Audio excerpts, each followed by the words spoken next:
Ada yang masih sampai sekarang saya heran tentang uang fiat atau penciptaan uang oleh Amerika terhadap mata uangnya yaitu dolar. Apa yang saya herankan? Mereka boleh mencetak uang sesuka-suka mereka, tetapi kalau rupiah mau mencetak harus ada jaminan atau underlying, di mana IMF dan World Bank pasti ngamuk jika tanpa jaminan, terutama jaminannya adalah dolar dan emas. Ayo dong pakar ekonomi yang katanya pinter, bisa jelasin ini nggak? Sementara di sisi Amerika, sejak 15 Agustus 1971, tanggal di mana Amerika memutuskan bahwa dolar tidak menggunakan emas sebagai jaminan cetak penerbitan uang tersebut, itu merupakan tanggal paling bersejarah bagi Amerika. Jauh lebih bersejarah dari terbebasnya perbudakan oleh Lincoln, dan jauh lebih bersejarah dari terpilihnya megalomania yang bernama Donald Trump. Karena sejak saat itu Amerika menjadi negara yang sangat kaya. Kenapa? Karena mereka suka-suka cetak uangnya. Sesungguhnya kita harus berani menantang hal ini,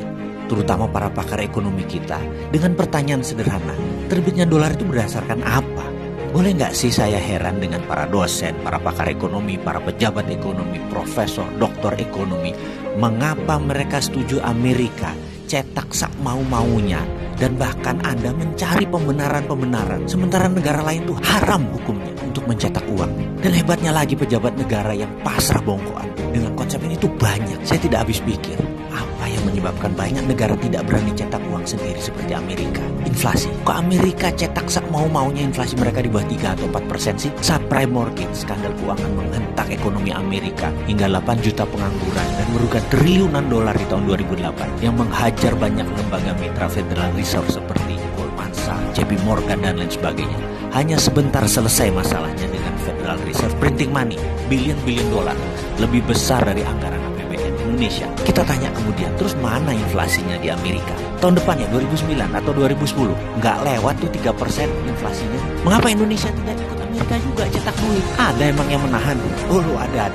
Yang namanya pakar ekonomi. Kayaknya ini yang masalah. Para pakar ini bisa kita curigai, jangan-jangan mereka sebenarnya yang berkedok dengan pakar ekonomi tersebut, yang merasa pintar ekonomi, yang tidak dicekoki dulu dari John Maynard Keynes, Milton Friedman, ilmunya Friedrich Hayek, ilmunya Ludwig von Mises, terus merasa paling benar dan paham ilmu ekonomi, jadi harus tetap ikut aturan IMF, taat pada dolar, taat pada Amerika. Kita harus pasrah bongkokan dengan aturan World Bank dan IMF.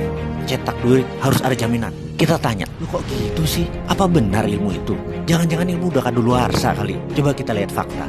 Rupiah dipakai sebagai mata uang yang tidak pernah sekalipun menguat kekuatannya. Yang katanya oleh pakar ilmu ekonomi mereka itu teorinya benar, manut dengan IMF. Mana hasilnya? Mana buktinya teori yang Anda praktekkan itu tadi berusaha membuat rupiah menguat atau Indonesia berjaya ekonomi? Tetap saja inflasinya besar tuh, bahkan defisit neraca perdagangan juga besar. Tetap rupiah melemah sepanjang jagat. Lebih dari 70 tahun Indonesia merdeka. Ke depan bagaimana? Ayolah kita pikir, mengapa kita tidak coba hal yang radikal, hal yang baru, hal yang berani, hal yang kita belum pernah lakukan sebelumnya dengan perhitungan matang, yaitu printing money, printing air seperti Amerika, seperti Cina. Sekali-sekali beranilah.